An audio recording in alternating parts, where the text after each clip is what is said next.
सरकार होशियार होशियार होशियार हम सरकार होशियार होशियार होशियार हम सरकार होशियार होशियार होशियार लाल डंडा जिंदाबाद जिंदाबाद जिंदाबाद लाल डंडा जिंदाबाद जिंदाबाद जिंदाबाद लाल डंडा जिंदाबाद जिंदाबाद जिंदाबाद कृषि जिंदाबाद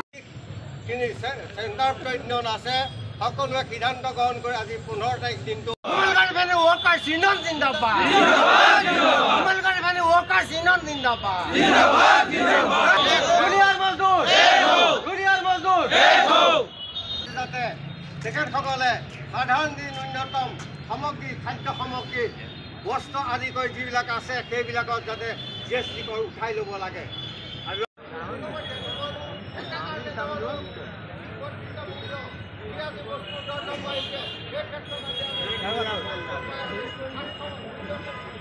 যেতিয়া আপোনালোকে 12 ঘণ্টা ডিউটি কৰাব 8 ঘণ্টাৰ পৰিৱৰ্তে তেতিয়া কি কৰিব কওক আপোনালোকে আজি কৰাব সেই ব্যৱস্থা কৰিছিল নহয়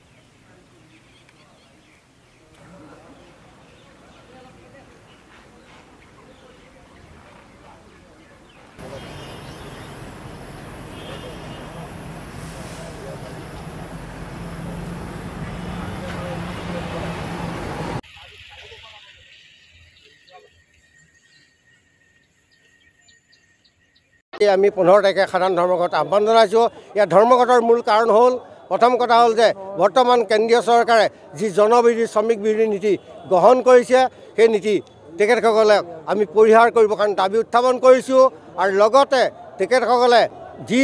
সাধাৰণ বস্তু দ্ৰব্যৰ ওপৰত অত্যাৱশ্যক সামগ্ৰীৰ ওপৰত যি জিএছটি কৰ লগাইছে সেই জিএছটি কৰৰ ক্ষেত্ৰত জনসাধাৰণে যথেষ্টখিনি সমস্যাৰ সন্মুখীন হৈছে বয় বস্তুৰ দাম দৰ বৃদ্ধি পাইছে সেই ক্ষেত্ৰত আমি কেন্দ্ৰীয় চৰকাৰ ৰাজ্য চৰকাৰক দাবী উত্থাপন কৰিছোঁ যে অত্যাৱশ্যকীয় সামগ্ৰীৰ ওপৰত যাতে জিএছটি কৰ তেখেতসকলে উঠাই ল'লে নিশ্চয় জনসাধাৰণে কিছু হ'লেও সকাহ পাব বুলি আমি অনুভৱ কৰিছোঁ আৰু লগতে এটা কথা আমি তেখেতসকলক কৈছোঁ যে বৰ্তমান পৰিস্থিতিত তেখেতসকলে যথেষ্ট সংখ্যক টেক্স বঢ়াই লৈ গৈছে বিভিন্ন সামগ্ৰীত বঢ়াই লৈছে টেক্স এই টেক্সৰ ক্ষেত্ৰত জনসাধাৰণৰ ওপৰত মাধমাৰ পৰিছে সেই ক্ষেত্ৰত কেন্দ্ৰীয় চৰকাৰক আমি আৰু ৰাজ্য চৰকাৰক দাবী উত্থাপন কৰিছে যি বৰ্ধিত টেক্স তেখেতসকলে